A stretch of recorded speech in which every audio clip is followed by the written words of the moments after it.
کتاب الاخلاق ایک بڑی موٹی سی جلد ہے،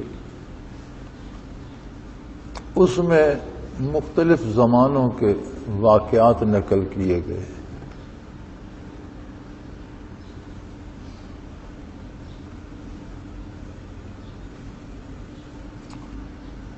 نبی کریم صلی اللہ علیہ وسلم کا ارشاد ہے کہ ہر صدی کے آخر پہ ایک مجدد ہوتا ہے، او کما قال رسول اللہ صلی اللہ علیہ وسلم۔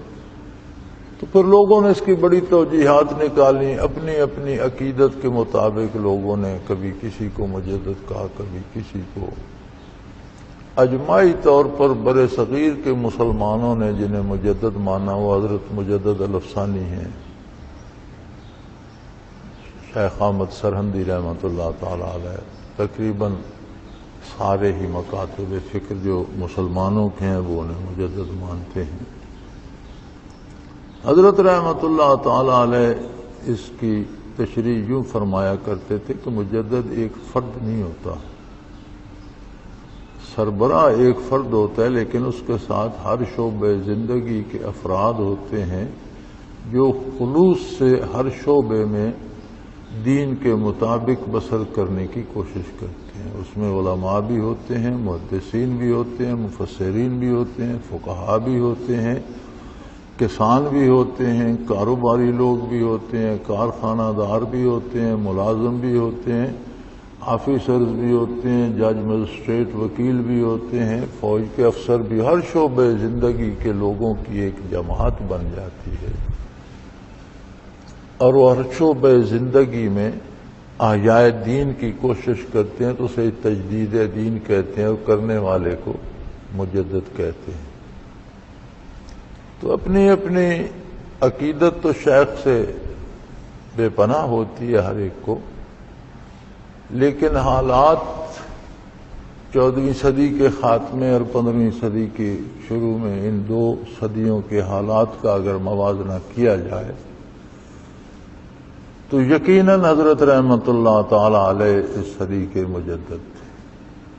ہر شعبے زندگی کے لوگوں نے ہر شعبے زندگی میں احیاء دین کا فریضہ سر انجام دیا۔ تو یہ صدی کے آخر پہ ہی مجدد کیوں ہوتا ہے؟ کیونکہ جب صدی بدلتی ہے تو مزاج بدلتے ہیں، فضائیں بدلتی ہیں، سوچیں بدلتی ہیں، دلوں میں تبدیلی آتی ہے۔ اس کا ایک واقعہ کتاب الاخلاق میں یہ لکھا گیا کہ ایک شخص کہتا ہے کہ میں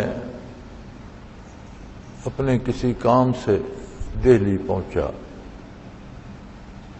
تو اس وقت آج کل کی طرح ہوٹل نہیں ہوتے تھے، مہمانوں کے ٹھہرنے کے لیے سرائے ہوتی تھیں۔ لوگوں نے ہوٹلوں کی طرح سرائے بنا رکھی ہوتی تھیں، اور وہ کمرہ دے دیتے تھے، چارپائی بستر دے دیتے، کرایہ لے لیتے تھے۔ کھانے کے لیے بٹھیاروں نے تنور لگائے ہوئے ہوتے تھے ان میں سراؤں میں، اب وہ ہانڈی بھی پکاتے تھے، تنور میں روٹیاں بھی لگاتے تھے، تو جسے کھانا ہوتا تھا ان سے روٹی سالن لے کے کھا لیتا۔ اور ایک زمانہ تھا مرد بھی سونے کے زیور پہنتے تھے، اور کوئی زیور تو مردوں کا میں نے نہیں دیکھا، یہ بٹن شٹن بنا لیتے ہیں، آج بھی لوگ بنا لیتے ہیں سونے کے، لیکن اس زمانے میں بالیاں پہنتے تھے مرد، اور وہ بالیاں تقریباً بہت بڑی ہوتی، کندھوں سے لگتی رہتی تھیں۔ عورتوں کی چھوٹی ہوتی ہیں، مردوں کی اتنی اتنی ہوتی تھیں۔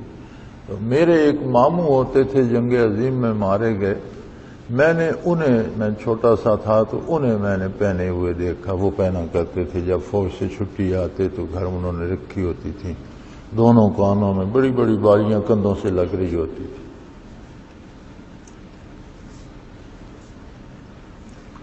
تو وہ غالباً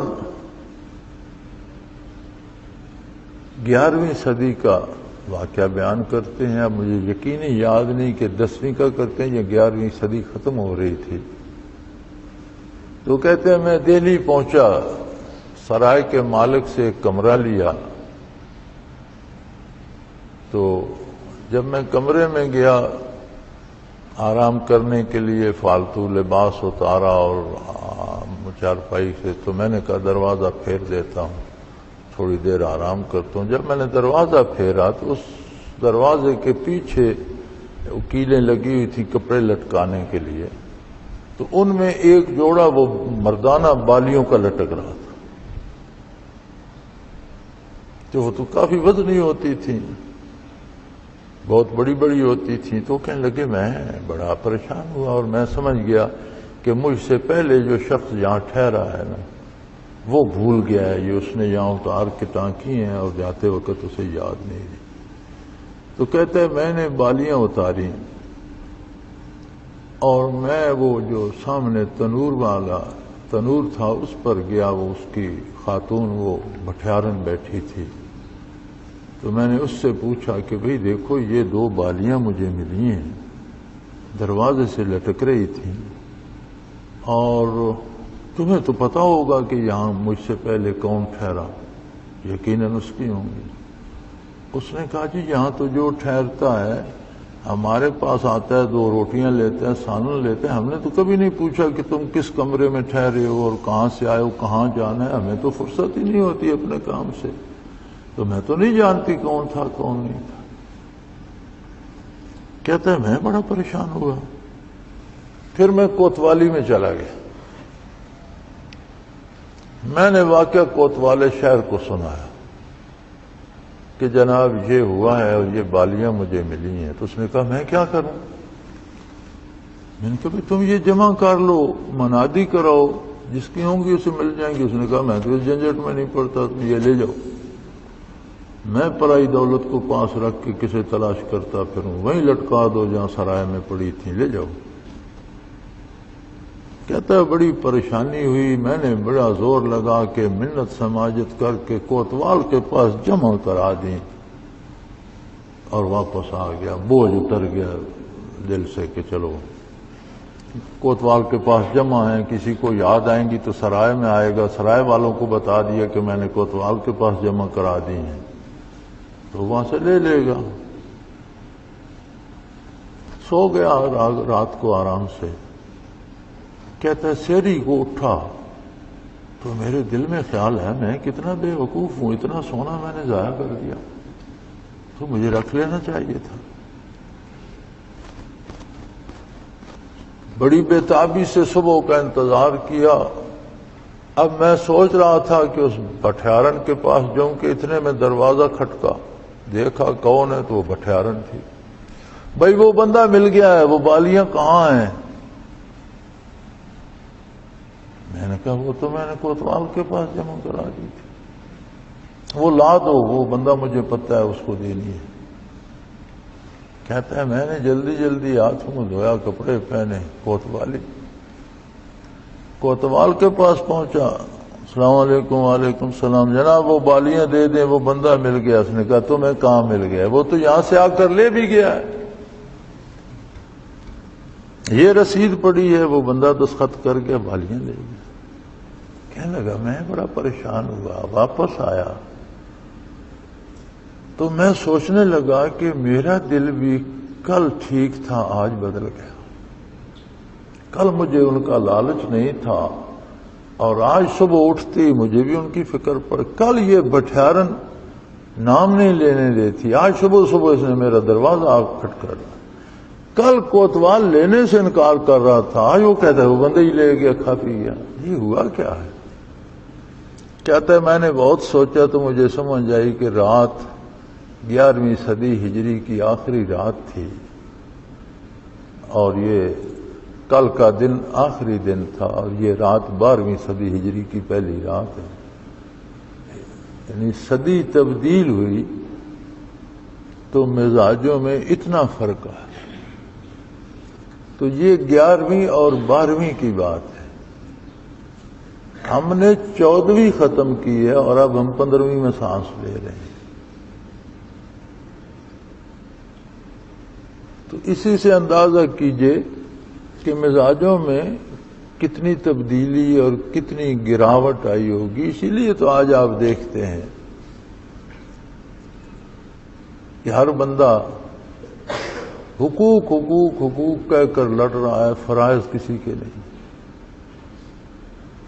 ہمارے حقوق کے نام پہ ڈاکٹروں نے ہڑتال کر دی اور مریض بے کسی سے اسپتالوں میں ایڑیاں رگڑ کر مر گئے، کیا یہ ان کے فرائض نہیں تھے؟ حقوق تھے تو فرائض بھی تو تھے۔ مریضوں کا اس میں کیا قصور تھا؟ بجلی بند ہو جاتی ہے، لوگ سڑک پہ نکل آتے ہیں، ایک غریب آدمی کی بس جلا دیتے ہیں، ایک غریب آدمی کی چھابڑی لوٹ لیتے ہیں، ایک دکاندار کی دکان جلا دیتے ہیں۔ بھئی یہ لوگ جو ہیں یہ بھی تو تمہارے ساتھ اس کا عذاب سہ رہے ہیں، انہوں نے تو بجلی نہیں روکی۔ یعنی ہر بندہ اپنا حق جانتا ہے، دوسرے کے حق کو تلف کرنا بھی اپنا حق سمجھتا ہے، اور کسی کو کوئی اس پہ شرم نہیں ہے۔ 15 دن سے اسپتالوں میں ڈاکٹروں نے مریضوں کو دیکھنا چھوڑ دیا اور مریض مر رہے ہیں ایڑیاں رگڑ رگڑ کر، اور ڈاکٹر سڑکوں پہ تالیاں بجاتے پھر رہے ہیں، نعرے لگاتے پھر رہے ہیں۔ یار کیا یہ کون سا اسلام ہے؟ ہم کیسے مسلمان ہیں؟ یہ کون سا ملک ہے؟ اگر سمجھتے ہو کہ تمہاری تنخواہیں الاؤنسز کم ہیں تو چھوڑ دو یار، نوکری چلے جاؤ، کوئی اور کر لے گا۔ کتنے بے روزگار بیٹھے ہیں، کوئی اور آ جائے گا۔ تم اپنے ہسپتال بنا لو، اپنی دکان کر لو، لیکن جب تک کر رہے ہو تب تک تو مریضوں کو تو چھوڑ کر مت جاؤ۔ تو یہ 15ویں صدی تک آتے آتے قلوب کتنے بدل گئے ہیں، سوچیں کتنی گھٹیا ہو گئی ہیں، لالچ کتنی بڑھ گیا ہے۔ تو اللہ توفیق دے، اس مرض کا علاج ذکر الہی ہے۔ مزاجوں کو تصوف تبدیل کرتا ہے، اور یہ شریعت پر خلوص سے عمل کا نام تصوف ہے، کوئی الگ چیز نہیں ہے۔ اللہ کریم توفیق بخشیں گناہوں سے بچنے کی اور نیکی پر عمل کرنے کی۔ آپ سب کا آنا جانا بھی قبول فرمائے، اور جو لوگ نہیں آ سکے ان کو بھی ان کے حصے کی برکات پہنچائے۔ عامت المسلمین کے دلوں کو اپنی یاد سے روشن کرے، اور مسلمانوں کے حال پہ رحم فرمائے، وہ بڑا غفور الرحیم ہے۔ وآخر دعوانا ان الحمدللہ رب العالمین۔ الحمدللہ رب العالمین، والصلاة والسلام